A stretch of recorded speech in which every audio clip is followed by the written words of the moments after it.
the key actors in Nigeria, from executive to the legislature, luckily Senator Binta and others are here, and the judiciary, they know the correct thing to do. But they are refusing to do it. They are pretending to sleep.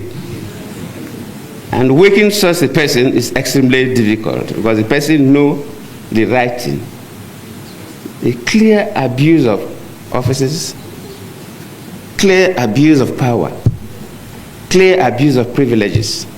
Hello and what's up, guys? In this video we are diving into the heated clash between former President Goodluck Jonathan and President Bola Tinubu over the crisis in Rivers State. Jonathan has just made a bold statement calling Tinubu's action a clear abuse of power, and trust me, this is shaking up the political scene. For those who don't know, the political tension in Rivers State has been escalating, with key figures calling out the government. But now Jonathan, who usually stays quiet on national matters, has spoken up, and he did not hold back. He is putting the spotlight on the executive, the judiciary, and even lawmakers, accusing them of deliberately ignoring what's right. He went as far as comparing the situation to an old Indian proverb, saying it is easy to wake someone who is truly asleep, but impossible to wake someone who is pretending. In other words, our leaders know the right thing to do, but they are choosing to look the other way. And Jonathan didn't stop there. He warned that bad governance affects every Nigerian, from international travel struggles to foreign investors avoiding the country.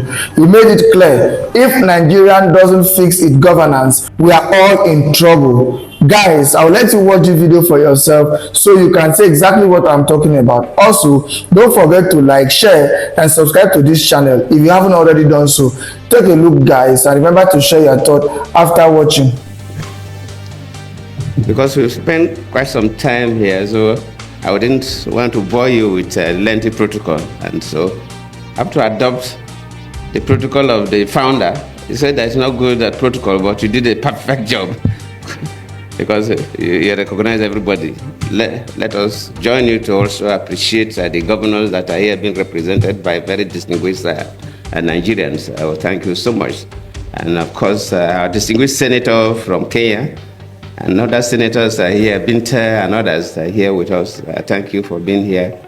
And our powerful woman leader in PDP and former minister of Women Affairs and one of the mother of the day. Thank you so much. Pauline Tallinn, yes, I saw, yeah, two powerful women there were former ministers, and Pauline was a former minister of science, protocol, because we really want to listen to the conversation by those who will really lead the show today. So I thank ASK Satumaru Foundation, the organizers of this colloquium, for inviting me and inviting all of us to come and have conversation on this very, very topical issue.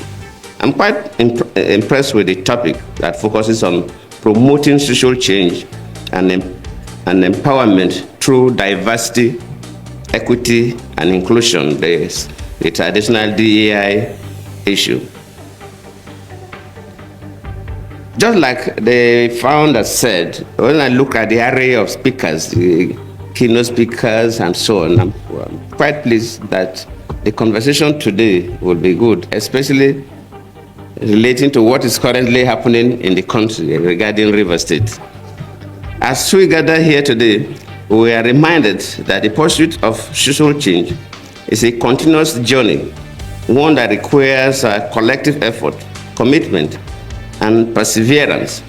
The theme of this colloquium is timely and relevant as we seek to address the present issue of our time, from inequality and bigotry to social injustice and marginalization. I believe that it is mark of good leadership and governance to be able to leverage the transformative power of diversity, equity, and inclusion for social change. As a leader, I have seen how these values can bring people together, foster a sense of belonging, and unlock the full potential of individuals and communities. And that is why today, I think I appointed more women into office than any other president. Because the issue of inclusivity is critical. However, I have also seen how the absence of these values can lead to division, inequality, and social unrest. It is therefore our responsibility as leaders and change makers to promote a culture of diversity and inclusion, one that values and respects the dignity and worth of every human being and protects the interests of all of us. We must not forget that societies that embrace diversity, equity, and inclusion are more innovative, resilient, and harmonious. I know this because I saw how policies that promoted gender equality, youth empowerment, and regional balance during my time as president helped bridge divides and foster national unity. I am glad that the Ask Tomorrow Foundation is committed to this noble cause, and I commend the foundation's effort towards promoting social change and empowerment through its various initiatives. Today's colloquium is a testament to this commitment, and I'm confident that our discussions and deliberations will yield valuable insights and recommendations in this regard. And I did mention that what is happening in the country, everybody talks about Rivers State on television, and some of these are the issues we discuss. We're talking about building a society where no one is oppressed, as reflected in the top paragraph of our national anthem. As a former president and also from the Niger Delta, when the issue of suspending the governor came up, I think people call on me, oh, President Jonathan, oh, President Obasanjo, you should say something.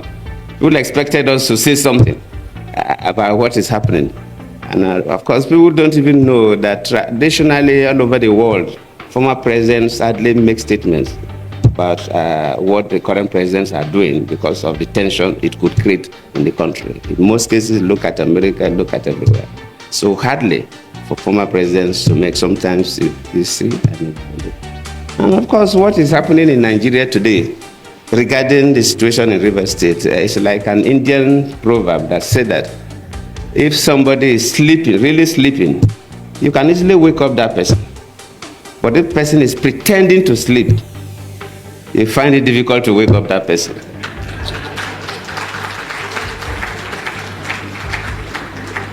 The key actors in Nigeria, from executive to the legislature, luckily Senator Binta and others are here, and the judiciary, they know the correct thing to do, but they are refusing to do it. They are pretending to sleep.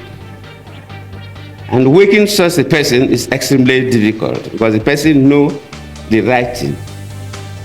A clear abuse of offices, clear abuse of power, clear abuse of privileges, cutting across from the three arms of government, from the executive to the parliament to the judiciary. And I always plead with our people that whatever we do affects everybody. And sometimes we do things and we think that it doesn't affect us. I've been a president before, and even after leaving office as a former president, people get to me. Why is that our passport is not valued that much? Why is that Nigerians are not given the kind of treatment we're supposed to receive at the international airports? Sometimes we think it's because of Yahoo boys or 419ers. No, not only them. Yes, they are part of the problem. But whatever happens in a country, decisions that are taken by the executive arm of government, decisions that are taken by the parliament, judicial decisions affect everybody. For example, no businessman can bring his money to invest in a country where the judiciary is compromised, where a government functionary can dictate to judges what judgment they will give. No man brings his money to invest in that economy because we are taking a big risk. So whatever we do affects everybody. And if we must build a nation for our children and our grandchildren, no matter how painful it is, we must strive to do what is right. It may cost us, but we must endeavor and pay the price to insist on doing what is right. Whether you're holding an executive office as a president, a minister, or a governor, or a special advisor, or executive, whether you're holding an office in the parliament, senate, or rep, whether you're a judicial officer at the high courts or appellate courts, we must strive to do what is right. If we want to build a nation that our children will be proud of. As we engage in this discussion, let us remember that promoting social change is not a one-time event, but a continuous process. It requires a sustained commitment, collective action, and unwavering dedication to the values that promote good governance. Let us also recognize that social change is a shared responsibility, one that requires the active participation and engagement of all stakeholders, including civil society, the private sector, and governments. In conclusion, I want to again express my gratitude to the Haskell Satumari Foundation for convening this colloquium and appreciate all of you, especially a sister who came all the way from Kenya, as she has been introduced.